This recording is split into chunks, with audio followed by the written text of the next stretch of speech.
Welcome to Pari Center's Book a Month Club, and this month we will focus on The Rediscovery of Meaning and Other Essays by Owen Barfield with Mark Vernon. Mark Vernon is a writer and psychotherapist. He contributes to and presents programs on the radio, as well as writing for the national and religious press and online publications.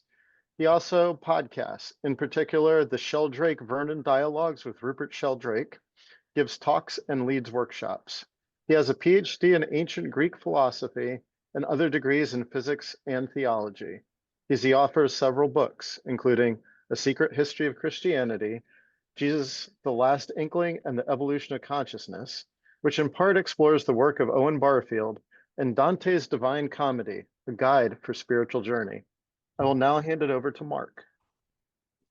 Thank you, Michael, and thank you, Eleanor, as well, for inviting me along. Nice to see everybody and to talk about a key guide, really, key inspiration for me, Owen Barfield. Just maybe a quick thought on books to start with. This is the book that I've suggested is the sort of core book for the gathering today, The Rediscovery of Meaning and Other Essays. And Barfield's often easier to get into via essays, actually. There is a really good website from the Barfield Literary Estate run by his great-grandson, who's also called Owen Barfield.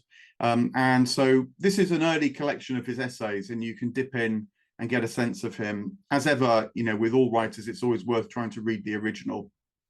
Then you get the spirit of what's being said as well as the details. But there are a couple of other books of essays I could recommend. One is this one, History, Guilt and Habit. And these are transcriptions of talks that he gave, and they too have a lot of thought and so on. And you can even see at the top there an endorsement from David Bohm, Reason in the Process of Thought. And I'll come to the links between Barfield and Bohm. The most recent collection of essays is this one, just came out last year, The Riddle of the Sphinx. And this is a very good collection, actually. It takes you right from Barfield's earliest times in the 1920s, writing right up to towards the end of his life, and covers the full range of his interests. So I can recommend this one as well, The Riddle of the Sphinx. If you want to read a book-length version of Barfield, this actually was his first book, History in English Words. And it's the story of the history, particularly of the British Islands, through the appearance and changing meaning of words. So if you like words, this is a joy, actually. It has a really good index. You can just look a word up and see how it's changed meaning. And you'll see why Barfield believes that tells a history, if you know, from what I'll say shortly. Probably his sort of biggest book, if you like, which brings together a lot of his big ideas, is Saving the Appearances. Subtitles A Study in Idolatry. And this is really about the loss of meaning in the modern world, why that's happened and how it might change again. That's what the word idolatry means. It's when we worship something as if it's got meaning when really it hasn't. So Saving the Appearances is his kind of big ideas book. It's not actually that big as a book, but it's got a lot in it. And then Michael kindly mentioned, just for another plug, my book that tells the story of Christianity through Barfield's ideas. The Last Inkling there, referring to Barfield. And some of what I'll say this afternoon, I talk about at greater length in this book, because Christianity was very significant to Barfield. He thought it had a particular place in the evolution of consciousness, which I will talk about as well. That's something about some books. Just a little bit about Barfield then. So he was born in 1898, when Queen Victoria was on the throne still, just about, and died in 1997 when Tony Blair had become the Prime Minister of the UK. So he lived not just a long time in terms of years, but also through extraordinary changes from the end of the 19th century almost into the 21st. And so that sense of how things change, he lived in his direct experience as well as studied in his work. And he discusses in one of his books about how in the early part of his life, he fell into quite a serious depression. so much so that he had thoughts of suicide, in fact. And this was when he was in his late teens and early 20s. And much of that he felt was due to realizing that the world was becoming increasingly drained of meaning through the mechanization of things. And remember that this would include the mechanization of war in the First World War, particularly. And so the brutality of that meaninglessness, as much as the existential experience of it, no doubt was partly what fed his serious sense of depression about the times in which he lived. But he found a way out of that through discovering poetry, and in particular how poetry can convey a different mood or spirit that not only lifts your sense of yourself, as many romantic poets have noticed, but Barfield pushes it even further than that and says how poetry can reveal new aspects of reality. It discloses, it converts the mind into seeing more and more. And he became very preoccupied with this power that poetry has, not just to give us a new emotion, but to disclose different facets of reality. And it led him to a theory about words, which is that words carry a kind of soul, an innate interiority or vitality. And that what the poet does is put words together in such a way that that vitality is released. And we experience the release, and so our soul responds to the soul of words. And similarly, realize an aspect of life has been released in the reading of the poem. A very simple example he gives is the difference between a prosaic phrase, like, say, old prophets, and then the poetic form of those two words. The poet might invert the order, for example, and say prophets old. Now, I don't know whether immediately you can feel the difference between old prophets and prophets old. Barfield says that old prophets perhaps conjures a sense of people with a wise insight who lived a long time ago, perhaps are of historic interest now. Whereas prophets old speaks of a kind of timeless wisdom in prophets who might well have lived a long time ago, might be living now, but whose relevance remains. And so the poet, prophets old, releases a sense of what prophecy can be in a way that old prophets, the prosaic form, consigns it to history. Just a very quick example of how he feels that words, by being ordered in slightly unusual ways, release what's implicit within them, and in that releasing, shift our consciousness as well.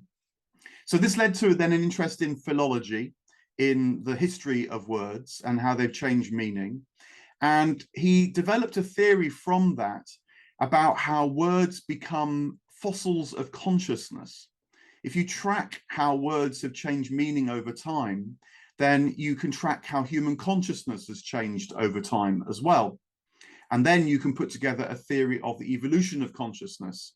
And by evolution there, he doesn't mean Darwinian evolution, as if it's processes of natural selection and so on, but how through cultural processes of perception, words come to take on different meanings. And you can put together a case for that over at least the last 3,000 years, the time over which we have written records, which is a large part of what he did. So, for example, think about a word like theory. When Plato, say, uses the word theoria, he doesn't mean an abstract, objective proposition that you can then put to the test by empirical means, as the word means in modern times, certainly since, say, the 16th or 17th century. What Plato meant was an act of contemplation. A theoria was something that a spectator did as they looked onto the world and felt the inner life of the world within themselves. That was what having a theory meant to Plato. And it's really crucial because nowadays when Plato's read, it's read as if he's a kind of analytical philosopher coming up with propositions about the state of reality that then you can test or try and support with reason. When you realize actually that's a slightly odd thing to say of Plato, because for one thing, Plato didn't even have the word analytical or analysis. That word itself hadn't been coined in Plato's time. And then you read about how myth matters to Plato and how love, eros, matters to Plato, and how Plato writes dialogues between characters. And you wonder, is that just some kind of extraneous, fanciful color that for some peculiar reason Plato liked? But if you realize that theoria means contemplation, it means participating in that which you're also thinking about, then you realize that all these extra things really matter. And so theory and myth and love and dialogue all come together in one act of perception and changing perception. So this history of words, really matters to how we understand really any writer, I think, before, say, the modern period, because this shift in the meaning of words takes place over periods of roughly maybe 3, 4, 5 centuries. Probably not quite in a lifetime, not even in the span of 2 or 3 generations, although you can have that discussion, but certainly over the period of 2 or 3 centuries, words change meaning. Now, his evolution of consciousness, I'll summarize with a slide there. He thought there was a kind of proposal that you can put together on the back of this. So let me share this. And I hope play from current slide. You can now see this. And he proposes kind of 3 rough stages in this evolution of consciousness. And it partly happens over long periods of time, but also might even happen to someone in their own lifetime. There's an original sense of participation, he put it as, and this is a kind of immersive experience of life in which there's little or no distinction between inner life of the cosmos and the inner life of the individual. And there's a kind of flow, a sharing in the inner life of the world around and the inner life of the human. And you can perhaps see how that is not just a description of what might have happened over time, but even over a lifetime, an individual lifetime, when, for example, a young good person may well have an experience of participating in the inner life of the world around them, not just in their own separate inner life. Then what follows is what Barfield called a withdrawal of participation. And this is a process of alienation, a kind of uncoupling from the inner life of the cosmos. So, for example, gods or God, the inner life of nature start to be less felt and then finally become unbelievable. But Barfield always thought that this alienation has a kind of upside. And that, in this case, is the intensification of individuality. Maybe the modern predicament is a sense of disconnection from the world around us, certainly in the sense of participating in its life. Modern science is roughly the account of how we're connected to the external world through mechanical forces and processes. But that's very much an objective kind of sharing in the life, not a subjective experiencing of one life. But what the modern world has encouraged through this process of alienation is a renewed stress on the value of the individual, because our own inner lives matter so much, therefore. Modern psychology is an obvious product of that. I mean, I work as a psychotherapist as well as writing, and psychotherapy is the attention to the inner life of the individual in order to try and understand how that could lead to a return to sharing in life more widely. And the value of the individual is obvious. The way that we value it, the equality of people much more now, and so on. So it has an upside as well as a downside. That's really important for Barfield.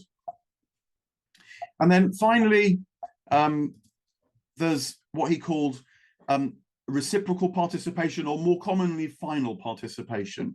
And this is a kind of experiential process of reconnecting the inner life of the individual with the inner life of the cosmos as a whole. You might first start to experience synchronicities, say, and then realize that there's connections between your interior sense of meaning and the meaning of the world around you. The Romantic poets, Wordsworth, Coleridge, Goethe, and others, were very important to Barfield because he felt that that's what they were fostering in their poetry. And it was that very much saved him from his depression. this sense of a reciprocal relationship between our interiority and the interiority of all things, leading ultimately to a sense of final participation, when not a return to original participation, it's a U-shaped return, but a sense of a renewed participation in which we know of our interiority and are able to relate to the interiority of the whole world. So let me just say a little bit more about that now, and why it might matter now.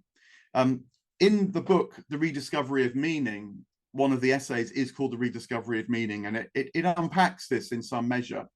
It begins with an analysis of modern meaninglessness through this withdrawal of participation, and to the extent that today there's a kind of refusal that the inside of the world is the same as our side. That's the standard doctrine which shapes not just the sciences, but even our accounts, say, of the imagination in the creative arts. Imagination is normally conveyed as a kind of beam that comes out of our minds onto the world, like the beam of a lighthouse, and projects meaning onto the world.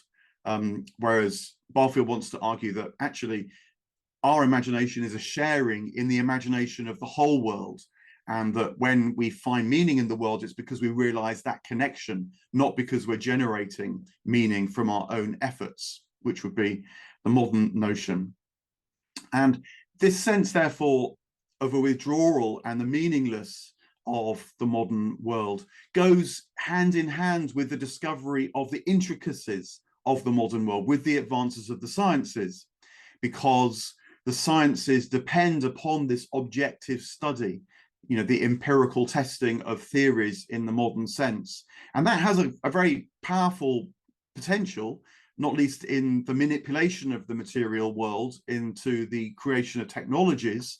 So it has this upside, but the cost that we pay, the price we pay for this power, is the amplification of meaninglessness, because the manipulation in the objective sense into technology depends upon our sense of alienation and withdrawal from the world. So the goal, if you like, for Barfield, seeded in part by the Romantics, is to realize that the world itself shares in our mentality, shares in our intelligence, shares in our imagination. Mentality, intelligence, imagination are basic not just to our life, but to the whole of life. And you might say that the cosmos itself is more mind-like than matter-life. It has a kind of intelligence built in. It speaks a kind of language. That's the form, you might say, of the cosmos as a whole, as well as being the shape of our own minds and our own mentality. And the move, therefore, towards reciprocal or final participation will come with the rediscovery of that sense, and not just in a kind of vague way, but in what Barfield called, borrowing from Rudolf Steiner, a spiritual science, so that this sharing in the world around us can be articulated and examined with quite as much precision as the sciences now examine and articulate the world in an objective sense. That is what Barfield felt will help restore meaning to the otherwise sense of meaninglessness that we dwell in now. In The Rediscovery of Meaning, the collection of essays, there's other essays that explore this in different ways. One particularly lovely one is called The Harp and the Camera. And Barfield argues that we've become camera-like in the modern world, in the sense that our participation is a bit like a camera that's a black box that we don't really understand what's going on inside it, but that points at the world, takes an image of it, and snaps that as if that possession of an image is a sharing in the world around us. And of course, Barfield didn't need to see the invention of mobile phones and cameras, but now that the price of taking an image has reduced almost to zero, Barfield would have been not surprised that now, for example, people go to an art gallery, or when they go and see some beautiful aspect of nature, for many people, maybe a majority, the spontaneous response to that is to take out their phone and take an image of it. That's a manifestation of the modern mentality. as if we're like cameras that snap and possess, point and click. That's what we feel is to share in the world. But Barfield said there's another image that actually would amplify what it would be really to share in the world. And that's his reference to the Aeolian harp, hence the harp and the camera in the title of the essay. And the Aeolian harp is a bit like a violin, but just the sound box of the violin with strings stretched over a sound box. And the idea is that the sound box has got all the beautiful resonance that a musical instrument requires. The strings are taut in a way that enables them to sing, but they're played not by a bow, but by a wind or a breeze or a breath. And the Aeolian harp is placed maybe in a window or in a doorway where there is the movement of air over the strings that then sounds in the soundboard.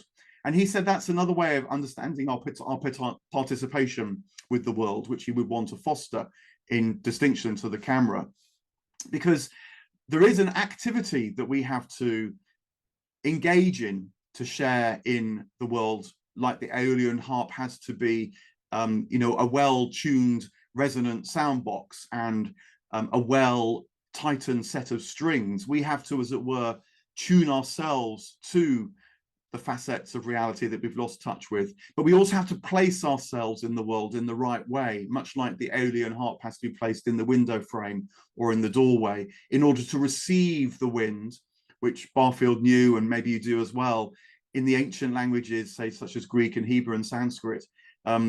The word for wind is also the word for breath and is also the word for spirit. And so that movement of the wind, breath, spirit through us enables us to sing of these things, to offer praise, say, if not, then certainly beautiful descriptions, imaginative formulations that enhance and amplify that which we receive through the wind, breath, and spirit. That would be a way of a final participation or reciprocal participation, like the Aeolian harp. There's links with David Bohm. I'll put in the chat actually the account, a summary of let me just get to the chat. A discussion which David Bohm and Owen Barfield had in the 1980s. It was transcribed, and I've done a summary, quite a long summary of that conversation. So have a look in the chat if you are interested in that. And basically, they talked about knowledge, and they found a lot that they agreed with. That real thinking, both Bohm and Barfield thought, is about moving beyond current categories. So much of what we think of as thinking now is within the prescribed limits or domains that the modern paradigm has made. And so it's adding footnotes or details or unpacking that which is already presumed or known. But both Bohm and Barfield were interested in how we can think beyond modern categories. And so that kind of thought is more like a conversion or a revelation or a eureka than it is like just a development. And Bohm was very interested in how science can become engaged in this shift of perspective, not just amplification of current perspectives. And Barfield, whose interest in language corresponded very much to David Bohm's interest in language as well, was interested in how a particular era can trap us as much as enable us to participate in life. And so both have this sense of the evolution of language, or the flow of language, as Bohm was inclined to put it. There's an unfolding, you might say, from that which is implicate to that which is explicate. And the manifestation of the world as it is just one facet of what is in the implicate order. And so both Bohm and Barfield were interested in how the implicate can be contacted, maybe more and more consciously, in order that the explicate can then be understood in different ways. And that was partly the value of dialogue, that Bohm's interested in dialogue. Barfield's too was very much about how there can be a kind of virtuous circle where new meanings come because words resonate with one another in unexpected ways in a dialogue, very much like Barfield's understanding of poetry. that the soul of the word, therefore, is released in an unexpected way in a dialogue, in a poem, and that then fosters the kind of conversion that both Bohm and Barfield were interested in, and so releases a new perception of things, a shift of consciousness. Barfield was quite a big critic of modern science in another way as well, though, that he felt that a number of the principles upon which modern science rested could be critiqued. And one which he discusses with David Bohm is that of uniformitarianism, which is the principle that the laws of science, say, are the same wherever they happen to be operational in the cosmos, and not just across space, but also back through time. The idea that the laws of nature are fixed, or at least profoundly determined habits, is a fundamental principle of modern science. And so also that measurement, for example, or duration of time, or size, these kinds of quantities that science so much rests on, they too have the same meaning regardless of where they're taking place in space or time. So, for example, the theory of evolution depends upon the principle of uniformitarianism in the sense that time is uniform across the great eons that evolution requires. Or modern astronomy, for example, assumes that time is the same regardless of where you're measuring that time in the history of the cosmos. Now, Barfield felt that that wasn't a very strong principle. He was very influenced by Kant, actually, Immanuel Kant. And Kant had argued that quantities like duration, like size, like measurement, have a history because they depend upon our mentality, what the human mind brings to its perception of the world. And that mentality has changed over time. It too is part of evolution. And so we can't assume that in the absence of the human mind, things like time, things like measurement, things like spatial size and so on meant the same. And so Barfield felt that a lot of modern science is erroneously based on this principle of uniformitarianism. Now, he puts this to David Bohm in the conversation, and Bohm does say that there are examples where uniformitarianism is known to break down, and the obvious case is that of black holes, when time and space collapse in some way or other. But it's an interesting point of tension between the two of them as well. Now, Barfield gets his interest in these issues such as uniformitarianism from another great influence upon him that was Rudolf Steiner. He had worked out his own ideas about the evolution of consciousness through the study of words. But then fairly early in his life, he starts to read Rudolf Steiner and realizes that Steiner's sense of the evolution of consciousness is very adjacent to his own, but that Steiner had taken it a whole lot further. And this gives us another sense in which a new kind of participation might become possible. Because what Steiner had said is that we need to learn how to participate and perceive, therefore, once again, what Steiner called the supersensible. And I sometimes wonder whether Steiner's supersensible is a bit like Bohm's implicate order. So it's the dynamic within the manifestation of things rather than just the manifestation of things. You might say it's not just the phenomena, but that which is giving rise to the phenomena. Now, if you know anything about Immanuel Kant, Kantian philosophy had said that the thing in itself can't be known. It exists behind a kind of barrier, and all that we can know is the phenomena. And so we experience the thing in itself, Kant said, as a kind of noumena, a sort of vague presence that can't be studied in itself. But I think someone like David Bohm, certainly Rudolf Steiner, would argue, no, Kant was mistaken in that. There are ways in which we can perceive and participate with the thing in itself. For Steiner, this was very much the power of the imagination, that the imagination doesn't just add color to the world, as if we project out onto it, as is the modern understanding of imagination, but that the imagination allows us to perceive into the inside of the world as much as it enables us to perceive into our own interiorities. And with that imagination can come new inspirations, a kind of receipt of insight. And then with that inspiration comes a new intuition of the way the world is. And so a new kind of, say, science might be born, or a new kind of art might be born. And this is what it means to think fully, according to Steiner, using the imagination to receive inspiration and establish new intuitions. It's Bohm's notion that thinking is really about exceeding current categories and discovering, therefore, new manifestations of the world.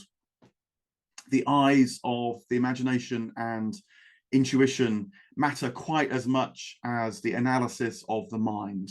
And this is what Barfield felt he discovered in Steiner.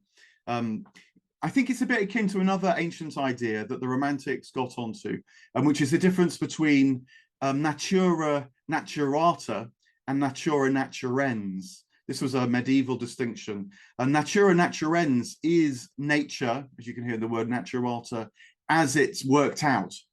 So as the things, the beautiful creatures, the beings of the natural world are natura naturens. But within that is natura naturata, which is the Latin for nature, naturing. And people like Steiner, Bohm, Barfield are inviting us to consider again how we can perceive nature, naturing, not just nature, natured. Modern science has become very good at categorizing and analyzing nature as it's natured, as it shows up as phenomena. But what we need to do is rediscover the ability to relate to nature, naturing within itself. If you're into Rudolf Steiner, I think this corresponds to Steiner's notion of the etheric, the idea of a kind of inner forming principle that through a developed sense of imagination you can perceive as well. At least an inclination there perhaps of how Bohm, Steiner, Barfield are onto what Barfield called this renewal of participation, and so therefore the rediscovery of meaning. I'll just come to a conclusion with these thoughts before we have a quick break and then a kind of discussion to then come back and tease out these ideas. And by thinking just a little bit about Barfield and Christianity, and because this is actually how I discovered Barfield myself. I was trying to make sense of Christianity, and he really very much helped me with this. I'll come back to the slides for this final bit. We've done this one. So Barfield argued that in the ancient world, say in ancient Egypt, consciousness was experienced in terms of original participation. So ancient magic, ancient religion, and so on is very much about how you negotiate a consciousness received from the outside in. The world is felt to be full of gods, and so rituals and rites are about how we negotiate that flood of meaning. You know, no one in the ancient world asks, does life have a meaning? The question is completely, how do we negotiate that meaning? And you see it too in the Greek tradition. Here's an image from Homer's Iliad. It shows the moment when Achilles is about to strike down King Agamemnon, but Achilles doesn't do it because he has a crisis of conscience, say, as a modern person might say. He stops because Athena, the goddess, appears and pulls back his head. And so again, this is a sense of how consciousness was experienced as being from the outside in, not from the inside out. And then you can perhaps see it in some ancient stories in the Hebrew Bible as well. You know, so this is Abraham taking his son Isaac at the instruction of God to sacrifice him on the mountain. But what changes Abraham's mind in the story is not a crisis of conscience again, as a modern person might feel, a sort of moral abhorrence at the act, but an angel appears and tells him not to do it and to sacrifice the ram instead. So Barfield felt that in the Hebrew tradition, in the Greek tradition, there are still echoes of this older original consciousness, original participation. But things change, particularly in about the mid part of the first millennium BC. And you can see this even in statuary. I'll just pick it up particularly from the Greek tradition because it's very visual, in fact. These are two typical images of the male and the female figure, the choros and the core, which you can see if you go into many museums. And you'll notice that the male figure and the female figure are we would think of them as stylized. I mean, in fact, they're always manufactured, made according to sacred perspective and sacred proportions and ratios, which interestingly are the same in ancient Egyptian images of the male and female as well. And so this isn't an individual in the sense that you or I mean a person. It's individuality as such in the male or the female form. And again, presumably the idea is when you were looking at one of these statues, you would contemplate who you were in a kind of generic sense of being a man or a woman, rather than as we would think of as being an individual person. But things begin to change very quickly, just over a few decades, in fact, and you start to get these male and female images showing more individuality. So you can see the figure on the left. There's now an interest in the male body as it might be developed in the gym, which the Greeks were keen on. And similarly, the female figure, there you can perhaps begin to get a sense of an individual's presence rather than just the generic female form. And then finally, in the flowering of ancient Greek art, we have now what are still regarded as the epitome of beautiful female and male forms caught in sculpture. The discobulus there, this shows not just an idealized athlete, but an actual person whose inner balance, whose inner poise is quite as important as their physical balance and poise in throwing the disc. Their mind is concentrated on the act quite as much as their body. And so you've got the image there of a real athlete. And then the image on the right is of a beautiful queen, actually, from the Hellenistic period in ancient Egypt. And you can imagine that when she walked into the room, it was her beauty as an individual person that would have, as it were, stopped the room, brought gasps, and that was her power as an individual person, projected through her manifest appearance from her interior power, you might say. So just in a short few decades in the 5th century BC, you get the movement in sculpture from this kind of depiction to this kind of depiction. And Barfield was very fascinated by that, the shift to consciousness from the outside in to consciousness from the inside out. And he felt that ancient Greek philosophy was a manifestation of this, the importance of Socrates, and was that he made comments like this: I have a divine or spiritual sign. This began when I was a child. It's a voice, and whenever it speaks, it turns me away from something I'm about to do, but never encourages me to do anything. So Socrates' questioning, which he's famous for now, was all about fostering this inner sense of what's going on, who am I, what's the nature of this, how does the world work, that he regarded as a divine gift that fostered his individuality.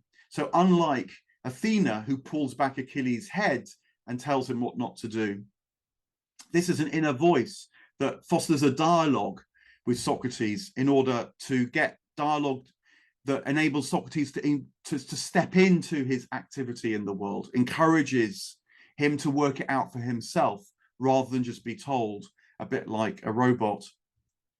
And then Barfield argued that Christianity develops this and makes it accessible to the masses, if you like, through the person of Jesus. And because what you get with the person of Jesus is an individual who lived, historic life, lived and died, but who was completely aware and transparent to the divine within them. And so rather than a polytheistic understanding of the divine, in which gods live in the cosmos and we must negotiate their presences when we're in the sacred grove, when we go up the holy mountain, when we're at a certain time of the year, monotheism actually emerges. And monotheism is an interior sense that my individuality and your individuality is an echo or a reflection of the one God. And therefore we know the divine through our interiority, consciousness from the inside out, rather than knowing of the gods from the outside in. And the one person, Christ, then becomes a type for us all, within Christianity. And that's one of the reasons why, certainly in the Western world, Christianity becomes so popular, because it brings together this emergent sense of a new kind of consciousness and helps develop it. And so now, you know, in the great art that we might appreciate, we don't just look at the outside world, although we do, but we're as interested in the inner world of the individuals depicted. And so, you know, the Mona Lisa is a great puzzle about her inner state, even though she's depicted against this great landscape, and even more so this Ghirlandaio image of the old man and his grandson.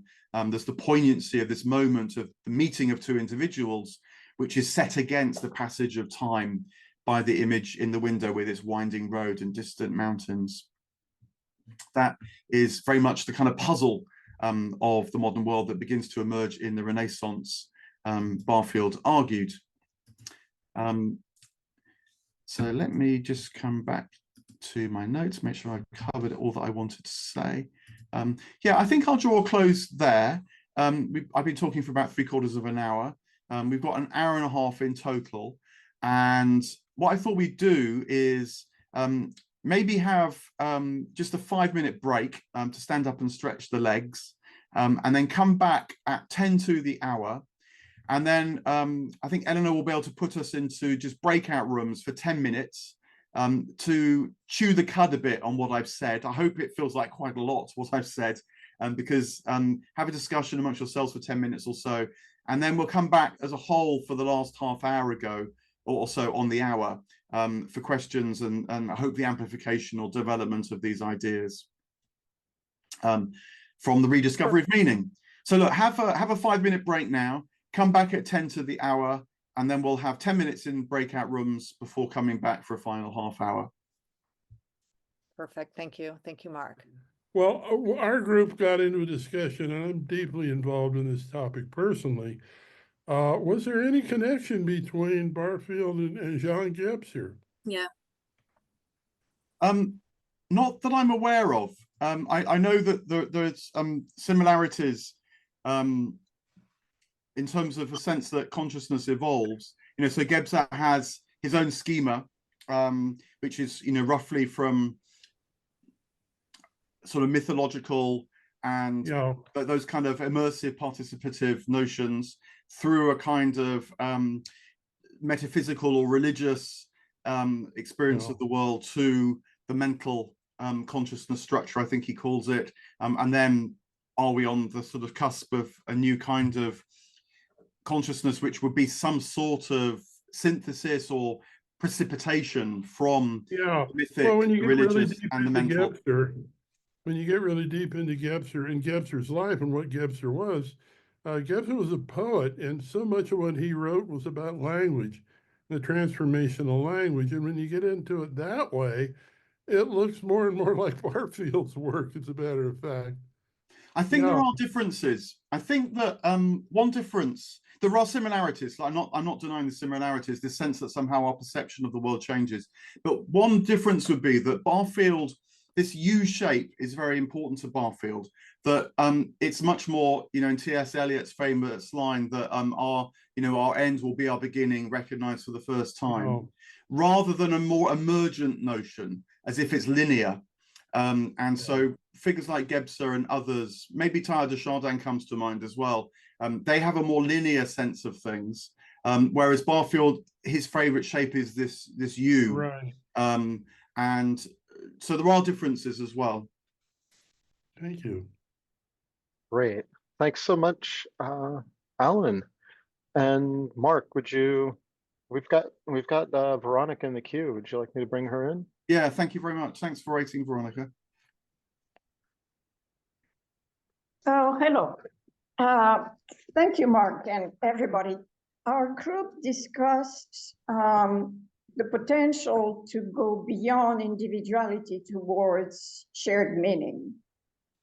And we were wondering if science as it is now, as it is current, not in the times of Barfield, could actually, it's not so materialistic as it used to be, and could cause a feeling of awe. I'm saying, like, unveiling a mystery, and at the same time having a feeling of hope, admiration, puzzlement.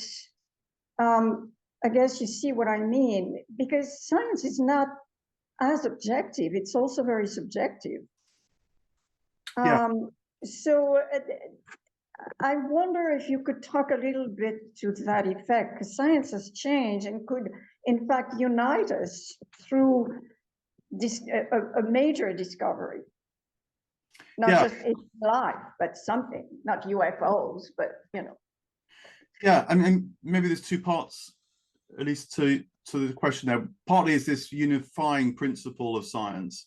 I mean, you know, it's often said nowadays that science is the first truly universal human language. But that universality is based on this objectivity, that it doesn't matter which scientist is testing the theory.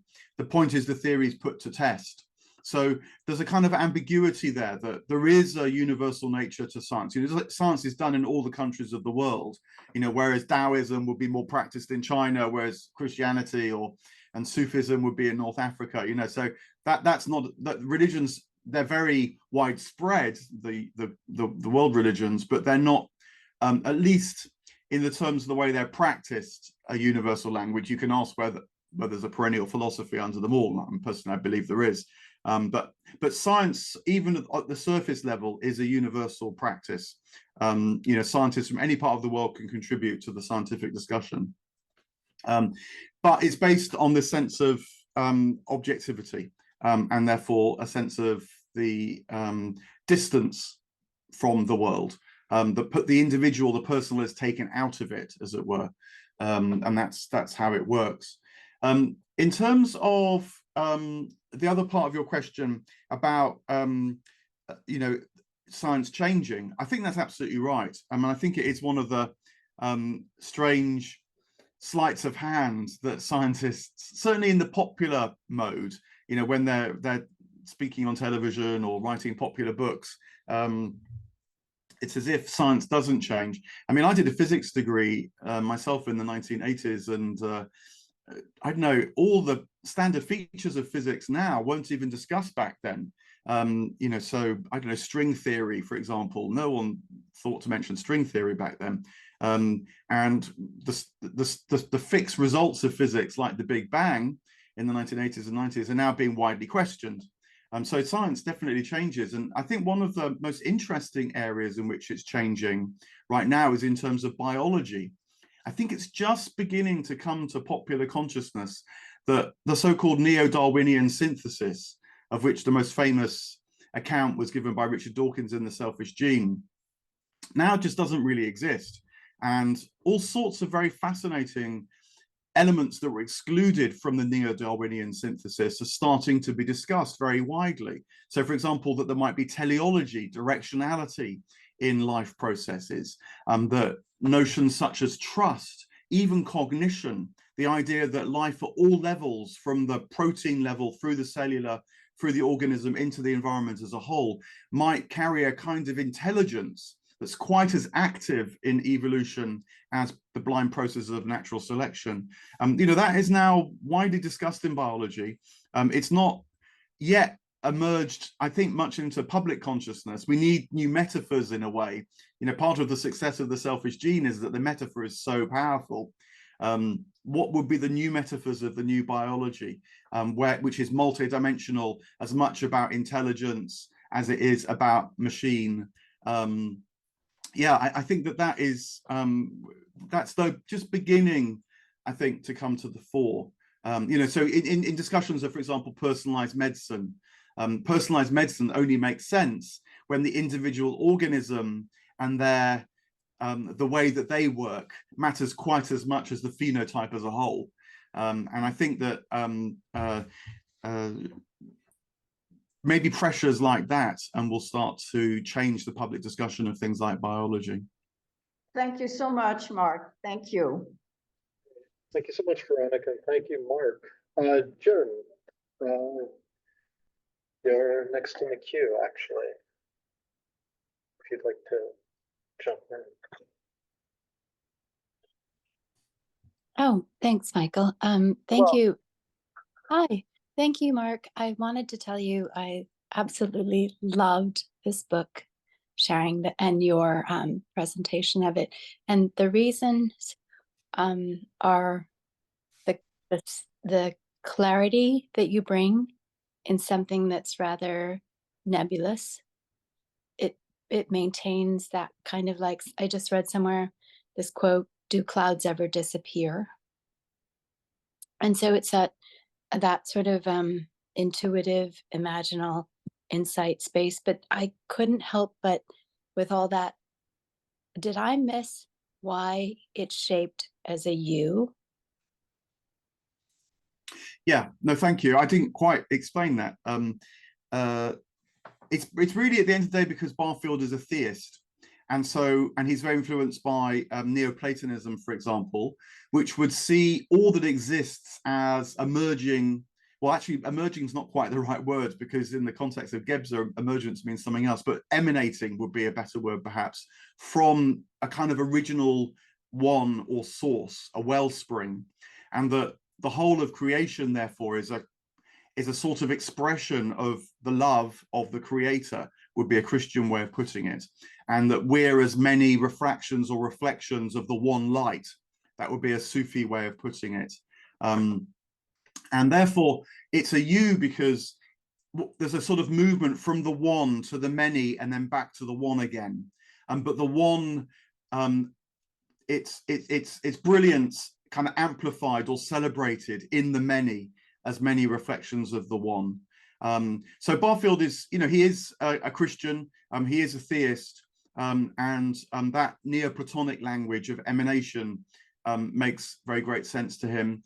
And, therefore the U shape, rather than an emergent model, which would be linear, which would see the sort of aboriginal stuff not being the one God, but would be maybe matter in inchoate, chaotic forms, and that gradually they form into atoms, and then, through the processes of a kind of emergence into consciousness, until, as is sometimes said, now the universe is looking back on itself in our awareness. That's a linear emergent model.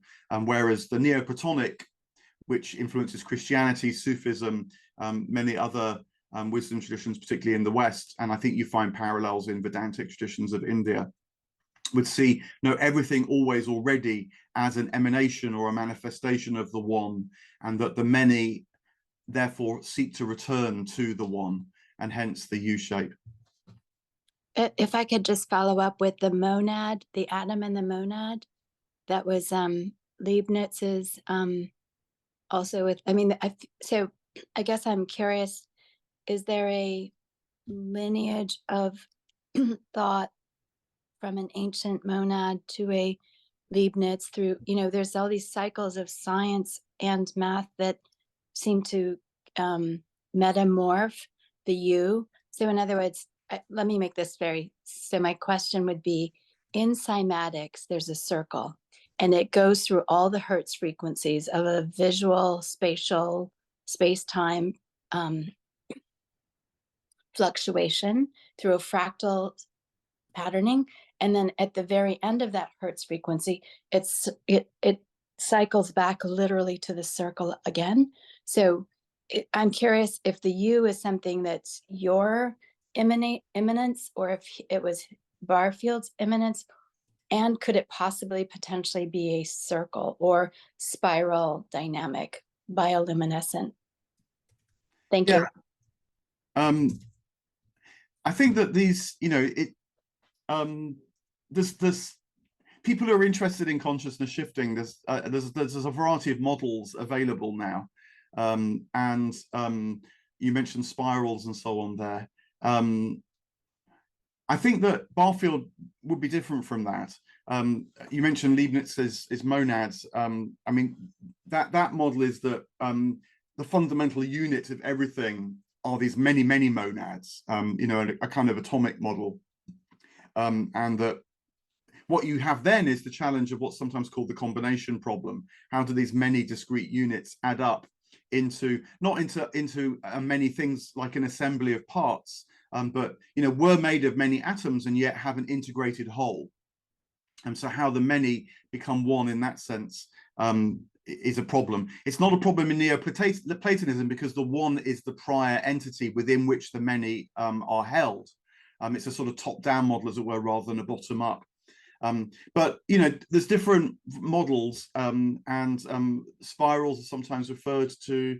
I think, you know, each kind of has its strength, if you like, and probably these are as many maps of reality, and that the maps in different discussions can be illuminating because they each have a kind of strength. Incidentally, I remembered that I've actually had a couple of discussions about Gebser and Barfield with Jeremy Johnson. You can find them on YouTube, but I'll put one at least into the chat now if you wanted to pursue the links and the disparate elements there. Great. Thank you so much, Jen, and thank you, Mark. Mark, you ready for another? Yeah, thank you. Okay, great. Let's see. Philip, if you could jump in, that would be great, and I will spot you. Yes, thank you, Michael.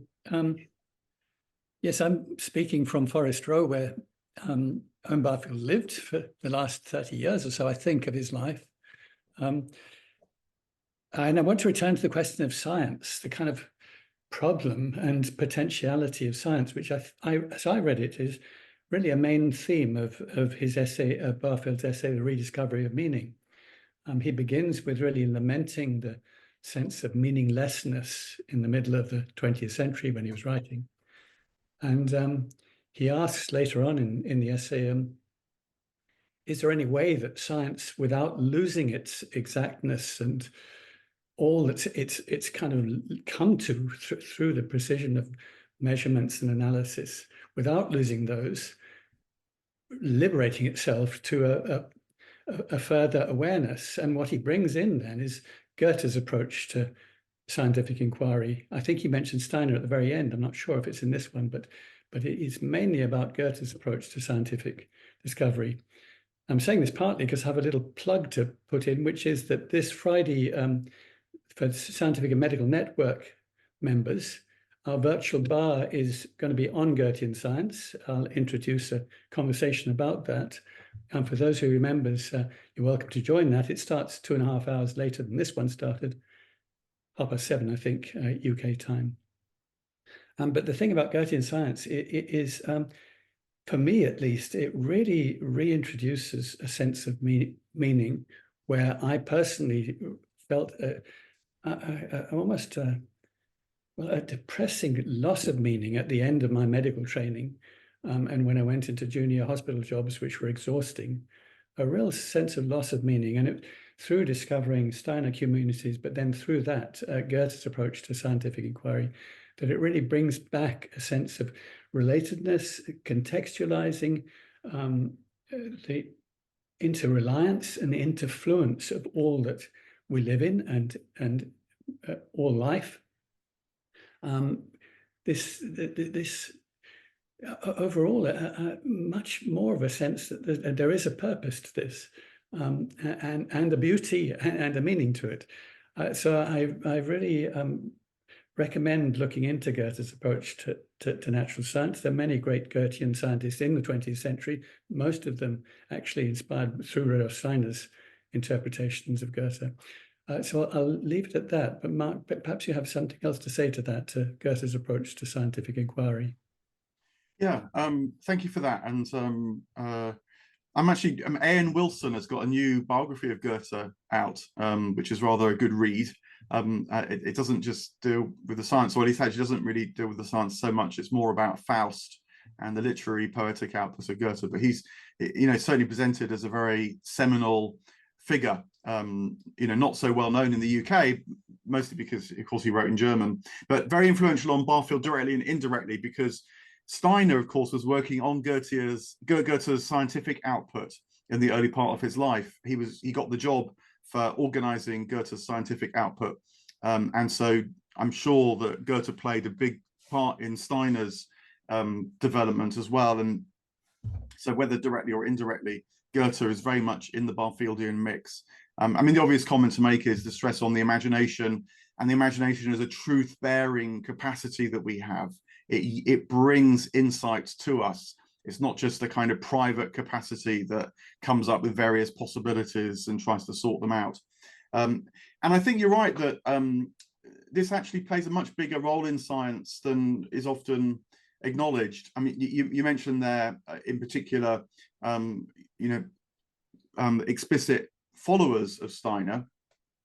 And I don't know if you're in wine, for example, then biodynamic farming is sort of standard, I think, in wine production now, and also schooling, education. Steiner's known as well, and the way that kids are encouraged to participate in the world according to their development, and then that too can lead to different insights and experiences of the world.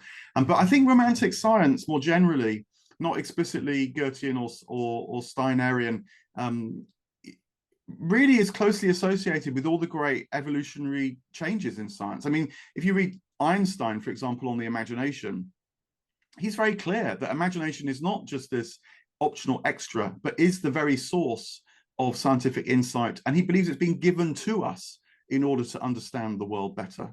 And so that's how he understood his own breakthroughs. And of course, the 20th century, he is the scientist who made breakthroughs, above any other. So yeah, I think that a return to the imagination using Goethe, perhaps others, can only be for the good. Thank you. Great. Thank you both so much. Let's see, one spotlight. Mark, we're down to 23. We've got one more question in the queue, but I also want to make sure that you are able to wrap up as you want.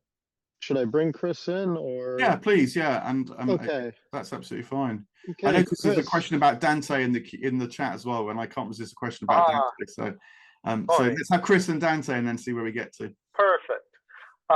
Yes, Chris. Feel free to jump in, and I'll spotlight you. Yeah, thank you. Yes, hello, Mark. Mark, I had a specific question about this movement from original participation to alienation and then to final reciprocal participation. And the question was really concerning, the world we find ourselves in today. In the following respect, that I think is a very good case to be made that a lot of the crises that we have in the world today, the climate crisis, for example. I'm a climate scientist, by the way, from my background. This is where I'm coming from in this.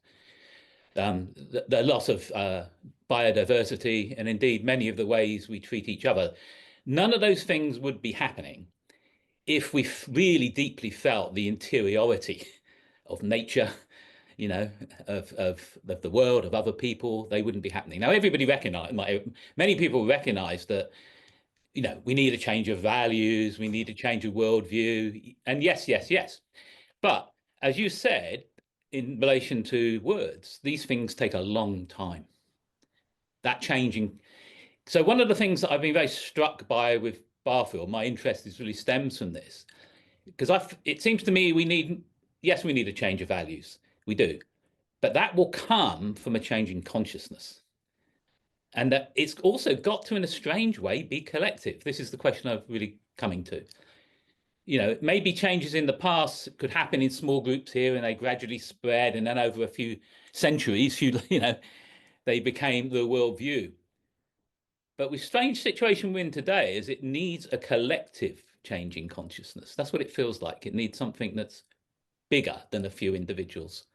And I just wondered, did Barfield touch upon this in terms of this alienation actually leading to a state of crisis, which it seems that we're in today, which calls for something, I don't know what it calls, definitely a change in values, clearly, but I think it's more than that. It calls for a change in consciousness, because if I'm aware of the interiority of another person or something in nature, I don't want to do it harm. Of course I don't.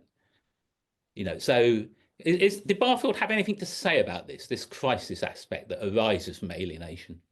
Yeah, very much. And in fact, crisis is at the heart of it. I mean, it's another way of sort of understanding the U shape, that at the bottom, at the nadir, as it were, it's only then that the turnabout comes. So there's kind of good news and bad news. The bad news is that often in our own lives, let alone collectively, it's only through crisis that we're really shaken up enough to depart from the old habits of perceiving, the old habits of thought, and desire and seek the leap often that's required to find new ones. So crisis is sort of unavoidable, but a conscious engagement with the crisis rather than just sheer panic is also necessary in order to understand that, as you say, not just new values, but new perceptions are required. And I mean, Barfield died in 1997, I think the year even that the World Wide Web was invented. So he didn't see the internet, but I'm sure that he would have been onto how often these shifts of consciousness associated with turns in technology. So that remarkable year in ancient Athens when the sculpture changes, so the remarkable century when the sculpture changes, is also when writing starts to be used not for sort of bureaucratic tasks, but for writing down poetry. Before it had been an oral tradition, it's becoming a written culture now, and that fosters a new kind of interiority, because, as it were, the meaning is not given to you from without, but has to be conjured up from within by reading words on a page. Many people have noted how modern science, the Reformation, the invention of the printing press, these are deeply interconnected influences on the emergence of modern consciousness. And I'm sure that the internet is having an impact too. I mean, the very fact that already this evening, we in our discussion, it's very natural to bring in all sorts of different writers and so on, different thinkers. We haven't actually had many from the East, but I mean, I mentioned one or two, but certainly wanting to link figures like Gebser and Barfield, or that sort of access to knowledge which we get with its mingling. Now, of course, that produces a kind of chaos of its own, but it's also possible to get really high quality discussions of different traditions, and then the quest to maybe not synthesize them, but to wonder what it means when they're brought into dialogue with each other. I'm sure that has been, fostered more by the internet as well as the chaos it brings. And so, who knows, maybe the technology and the climate crisis, the need for a shift of values and perceptions, in 100 years or something, no doubt there will be a lot of damage done, but maybe there will be also the emergence of a new way of living in relation to all things as well. That would be the optimistic hope. Yeah. Okay. Thank you, Mark. Thank you. Great. Thanks so much, Chris and Mark. And Mark, Yeah. now we've got, your final wrap up, and you mentioned you wanted to say something about Dante. So yeah, I mean, maybe just very quickly, and this is quite a nice little way to wrap up. Jean has asked about Dante and the U-shaped journey, and of course, for Dante, the way down into the Inferno precedes the way up Mount Purgatory, and then to the realization of the paradise. And I think that is a Christian way of putting it. It's also an ancient Greek way of putting it. There's a lot of discussion in Plato, say, about how the way down and the way up are linked. Maybe even to what Chris was just asking there, that the breakdown is the necessary precursor to the breakthrough. And so I think that that shape is in Dante, is in our personal psychology, and maybe is even in the challenges which we face collectively now as well. Yes, but it's certainly the way that Barfield saw things. So I'll wrap up. Remember, have a good look online. There's a lot of material now about Barfield on the Barfield Literary Estate website. Clearly I try and champion his ideas. Other people are as well. And do have a read, either in these summary forms like my own book on Christianity, if that's the angle you're interested in, or in particularly his talks and lectures, which are now in these 2 or 3 books that you can find on the Barfield website. And I hope that continues your journeys. But thanks very much indeed, Michael, for holding the space, for Eleanor for inviting me, Pari Centre, and you guys for coming along. It's a joy to talk about these things in a kind of dialogue, because then you reach out and try and develop your ideas as well. great. Thanks so much, Mark. I'm a big fan of Barfield, and So this has been fascinating for me as well. A few small announcements. We do have the Future Mind next week on October 9th, which is a Wednesday. And you can sign up for that event and also check for other events online with us. So thank you all for participating, and thank you all for showing up. The questions add, and we'll see you soon at the Pari Center. Take care.